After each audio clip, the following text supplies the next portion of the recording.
rules of being kosher. This is the one? This is the one you said. Okay, fine. Then, okay, this part is great. This part is great, believe me. It's beautiful. There are other parts, unfortunately, that... Oh, and there we are. Whoops. This is the third scroll. So this will become, God willing, a multi-year project that we can begin to develop a cadre of people with different skills to work on and bring back. I mean, we're told that a letter is kosher if a smart third grader can make the letter out. Okay, well, we have some problems in here, Houston. I mean, I'm a pretty decent third grader, but... Okay, so... Okay? Thank you, yes. So one of the things that we need to do, move it just let's discover what we have here. So here we are. This is the very last column of Reshith of Genesis, and here is the beginning of Shemot of Exodus, after a 4-column space. So just taking the sponge, I'll be asking you to do this, so just watch and then you'll be able to do it. What's under the sponge? This is dry. And nothing's on it. Sponge.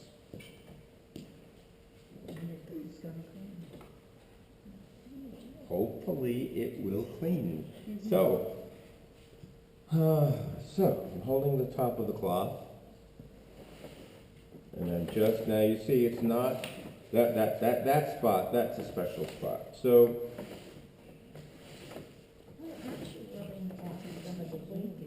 Exactly. that's what we want. Oh, we want to. Yes, we want to. Because if we see a portion of the letter is cracked, and we apply our quill with a drop of black ink, and the new black ink settles over the old, uncleaned portion of the letter, you'll have an airspace, first of all, because there'll be ink, and then there'll be fragile ink. The new ink will dry over the fragile ink, which will eventually chip out with the new ink on top. So this is the reason why before we paint a wall, which is flaking, we actually make sure that the wall, what do we call that process? Sealing. Right. So we have to make sure that all of the old paint comes off before we put on a new coat. It's oxidized too, right? So this is, I beg your pardon? Oxidized, it also, What is oxidized? well, when it hits the oxygen, it ages. Yes, also there is a process of natural process of oxidation which takes place. Now, there's a coating of calcium carbonate on the back of the scroll. We say it's mishuach, or coated. That also is here because you have this gray, which is not the color of the ink. So you have a mixture of gray powder and white powder. Okay, the white from the calcium carbonate in the back, which goes into the coating. When we trim a scroll, top and bottom, when we trim little tears in the parchment, I don't see any here, but we will see some, we have to cut off a little bit, and we save literally thousands and thousands and thousands, and eventually we cook those. And we're extracting some sticky stuff that's in the skin, natural glue. That's what glue is made from, skin bone, protein glue. Okay, and there are vegetable glues made, but they're not protein glues.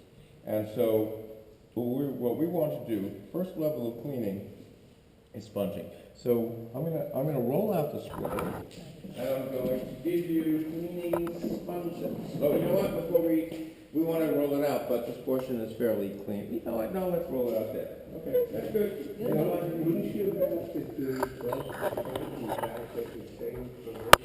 Yeah. Well, it's hard to do at the same time, but we will clean the back also.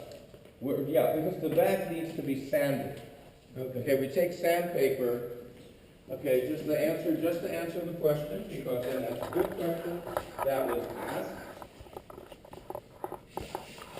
And then some calcium carbonate. Okay, so calcium carbonate.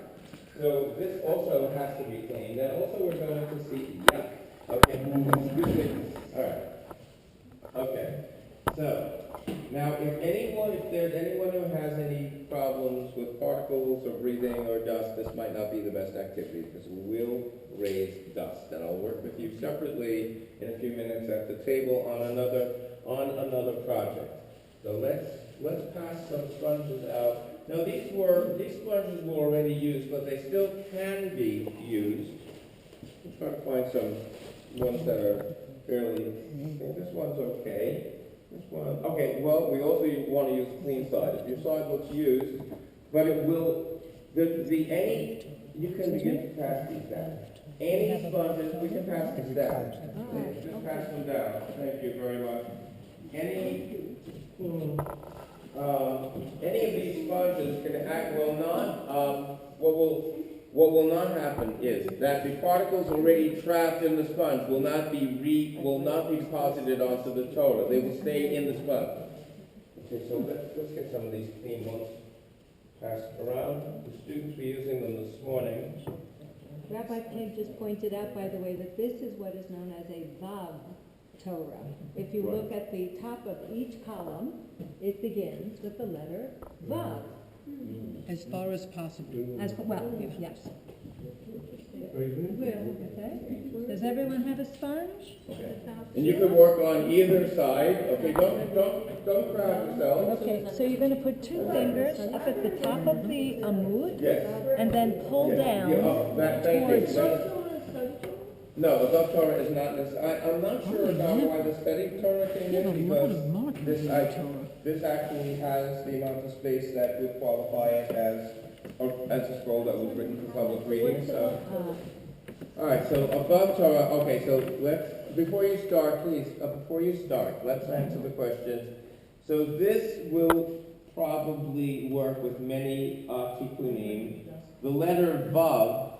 Okay. So it's called Vav HaAmudim Torah. There's a letter Vav at the beginning of every amud, every column, except Bereshit, of course, begins with a bet. Every book has one column that does not have a Vav. Okay, at least one. So there are 5 and sometimes 7 Vavs that don't appear, but the Vav in most cases would be there for and. So this idea of continuity, and shows us that the text belongs, that this is the continuity of God's word. And not all Torahs are Vav Torahs. Not all Torah scrolls are 42 lines. I think this is 42. It looks like 42, which should follow the tikkun fairly well. 1, 2, 3, 4, 5, 6, 7, 8, 9, 10. I'm just going to make it 10.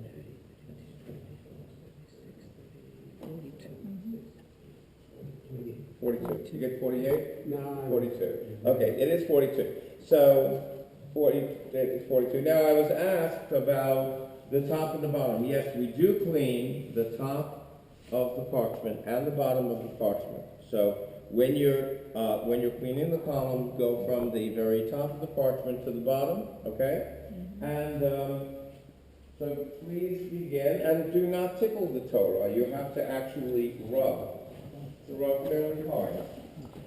Okay? So really firm, very firmly, like use your strength very firmly. You will see differences. This is stage number 1, yes?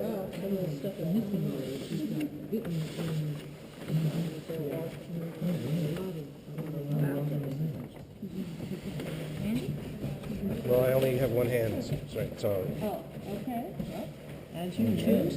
Yep. Oh yeah, look at that. All over the place. Yeah. Something. Okay. We're gonna take all that out. And when you see that, you might see, you know what? Rabbi Peg found some writing. I have to tell you, I have found a lot of writing in Torah scrolls in pencil and in red ink as well. Nikudot, vowels, cancellation marks. Marker. Oh yeah. Sticky notes, paper clips. Phone numbers? But when we go on the list. No phone numbers, huh? No, what we're doing is actually removing the superficial stuff Right, so that we speed can dial. actually get English. Yes. Phone numbers. This is the beginning. I know. But I think you're really doing a good thing. So Danielle, we have a question Yes. here, and that is, what happened here? I'll show you. Well, show me. Okay. Fix it when we're done. Or is this another step in the cleaning? Yeah. Whoa. First is to remove, well, we're removing all of the ink, right? We're removing all the loose ink. Welcome to Ink Removal 101. So that was This- done deliberately. Yep. This is the first step. Now you see where you're cleaning, Yeah. that's not happening much. But some. Yes. But this is only the first step, so that's what was happening. No, we are. No, you are. We are what? We are going, this is a temple project. Okay, this Torah would cost a minimum of $20,000 Sure. to repair. So we're prepping it for him. So, no, we're prepping it for us. Who's going to letter it? We are.